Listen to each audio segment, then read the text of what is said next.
안녕하세요. 함동균입니다. 예, 새해 복 많이 받으십시오. 동아시아에서는 신정도 있고 또 구정도 있고 하다 보니까 새해를 두 번 맞이하는 그런 기회가 있는 것 같습니다. 예, 그동안 한 달 동안 다시 새롭게 시작한다고 했다가 하지 못하셨던 일들이 있다거나 그러시다면 다시 한번 심기일전하셔 올 한 해 뜻하시는 일 이루시는 해 되시길 바랍니다. 그리고 행복하시길 바랍니다. 근데 이 행복이라는 말을 우리가 요즘 많이 쓰긴 하는데 어떻게 하는 것이 행복한 걸까요? 행복에 대한 엄청난 그 관심들이 사람들이 많이 있는데요.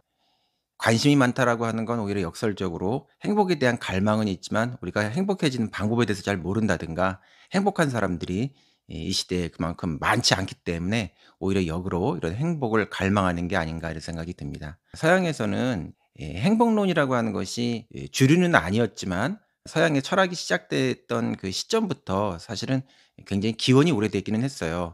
소크라테스라고 하는 서양 철학의 효시가 되는 분이 계시죠. 그분은 늘 지행합일이라고 하는 그런 관점으로 이 철학을 생각을 하셨거든요.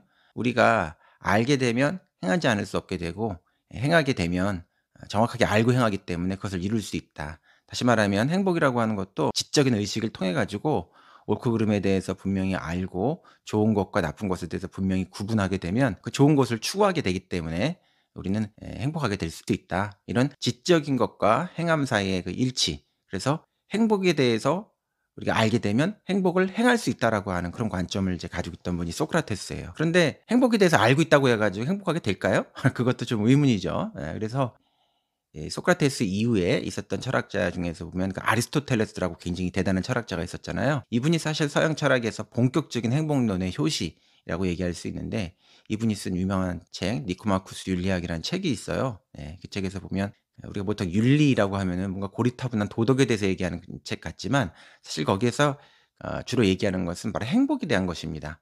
행복이라고 하는 건 아리스토텔레스에 따르면 인간이 추구하는 최고의 그 좋은 것, 좋은 삶에 대한 추구하고 관련이 되는 것이고 그것은 더 따져 물을 수 있는 궁극적인 목적이 그 이후에는 없기 때문에 최고선으로서의 그 삶의 추구 이것이 바로 이제 행복이다. 이게 최고로 좋은 것이 바로 행복이다. 인간은 행복을 추구한다. 이런 관점을 그분이 가지고 있었어요.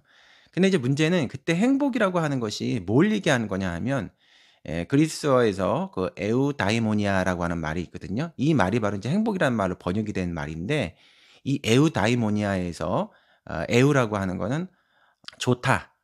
영어로 얘기하면 good 이런 것이고 다이모니아라고 하는 건 우리가 타고난 우리 안에 있는 어떤 그 신적인 것을 뜻해요. 그러니까 에우다이모니아라고 하는 건 우리 안에 우리가 타고난 좋은 신적인 것을 깨우는 거. 그걸 이제 훈련시키는 거. 이게 바로 인제 에우다이모니아고 우리 안에 있는 그 좋은 신적인 것을 우리가 깨우게 되면 그게 바로 행복한 삶에 이룰 수 있는 길이라고 아리스토텔레스는 봤습니다. 근데 이 에우다이모니아에서 이 다이모니아라고 하는 거 다이몬이라고 하는 말이 우리가 타고난 이 신적인 것이라는 게 좀 애매한 그런 부분들이 있어요. 이 소크라테스 같은 경우는 이분이 굉장히 지성적인 어떤 사람이었기 때문에 그런 어떤 신적인 것을 그분은 지성적인 것, 이성적인 것, 지적인 힘 같은 것들로 이제 봤는데 아리스토텔레스는 굉장히 이분은 현실적이면서 균형점이 있는 사람이었거든요. 이 라파엘로의 그림에 보면 아테네 악당이라는 유명한 그림이 있잖아요. 그 그림에 보면은 한 사람은 손가락을 하늘로 가리키고 플라톤이죠. 한 사람은 그 옆에서 손가락을 이렇게 아래를 가리키고 있는 사람이 있는데 이 아래를 가리키고 있는 사람이 바로 아리스토텔레스예요. 근데 이분이 손에 들고 있는 책이 있는데 이게 바로 니코마코스 윤리학이거든요. 이게 이제 행복에 대한 얘기인데 왜 손을 아래로 가리키고 있냐면은 이분은 굉장히 현실적인 사람이었다는 거야. 그러니까 이 라파엘로가 이 그림을 그리면서 이 아테네 악당의 여러 그 철학자들 그림을 그린 거를 보면은 그 사람에 대해서 굉장히 성격에 대해서 캐릭터에 대해서 정확하게 알고 있었던 것 같아요. 아리스토텔레스를 굉장히 이 지상의 현실을 중요하게 여기는 사람. 그렇기 때문에 이 사람은 우리가 행복이라고 하는 그런 문제에 대해서도 이 다이몬이라고 하는 것에 대해서 생각할 때도 우리 안에 타고난 이 신적인 것이라는 게 단순히 지성적인 것만 있는 게 아니고 이분은 이거를 하나의 인간이 가지고 있는 성격으로 봤어요. 그래서 좋은 성격을 우리가 일깨워야 된다.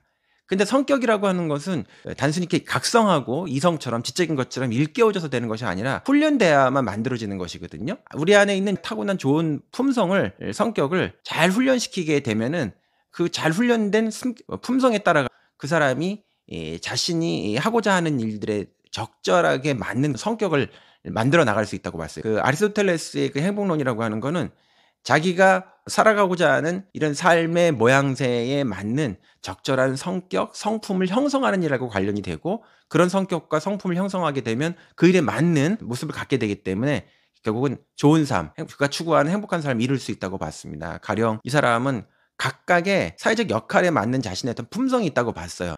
교사에게는 일깨우고 지적으로 사람들을 정서적으로 이렇게 돌보고 케어할 수 있고 이끌어가는 그런 어떤 능력이 그 사람의 좋은 성품이 되는 것이고, 군인에게는 용기가 있어야 되는 것이고, 운동선수에게는 강인한 어떤 체력과 탁월한 스킬 같은 것이 거기에 맞게끔 있어야 되는 것이고, 또 의사에게는 분석력과 판단력이 있어야 되는 것이고, 또 법관이라든가 공무원의 어떤 역할을 하는 사람들은 국가에 대한 봉사정신, 국민들에 대한 봉사정신, 또 무엇보다도 법을 잘 준수하고 법을 잘 운영할 수 있는 헌법정신 같은 이런 게 되게 중요한 거죠. 이번에 우리가 지금 맞게 되고 있는 이런 사회적 혼란 같은 경우도 그런 거에 따르면 딴 게 아니라 사회에 중요한 어떤 리더 역할을 해야 되는 사람들이 기본적으로 가져야 되는 품성, 어떤 헌법소의 의지라든가 시민에 대한 봉사라든가 이런 식의 품성을 가지고 있기 때문에 비롯된 일이거든요. 그런 게 훈련되지 못한 것이죠. 이런 것들이 갖춰지면 좋은 삶을 우리가 살 수 있다, 이런 게 아리스토텔레스의 생각이에요. 근데 또 하나 특이한 거는 이분은 그 개인이 자신이 추구하는 삶의 모습을 위해서 그 삶의 모습에 적절한 어떤 훈련, 자질, 좋은 품성을 받는 게 중요하지만, 그 품성이라고 하는 것이 우리가 공동체 속에 살고 있기 때문에 사회적인 품성과 절대 분리될 수 없다고 봤어요. 사람들이 어울려서 산다라고 하는, 공동체에 살고 있다라고 하는 이런 것 때문에 그 협력을 위한, 공존을 위한 스킬이라든가 대화의 어떤 방법이라든가 협력적 사고라든가 이런 어떤 그것을 전부 다 아리스토텔레스는 하나의 시민적 자질로 봤거든요. 이런 시민적 자질이라고 하는 것이 개인이 추구하는 행복에 대한 어떤 추구, 행복을 위해서 필요한 좋은 품성하고 분리되지 않는다, 이렇게 봤다는 거죠.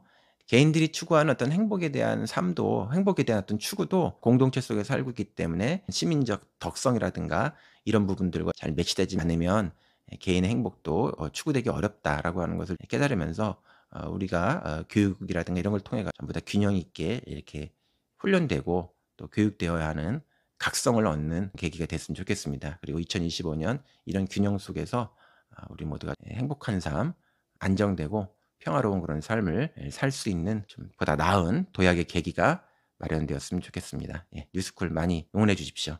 감사합니다.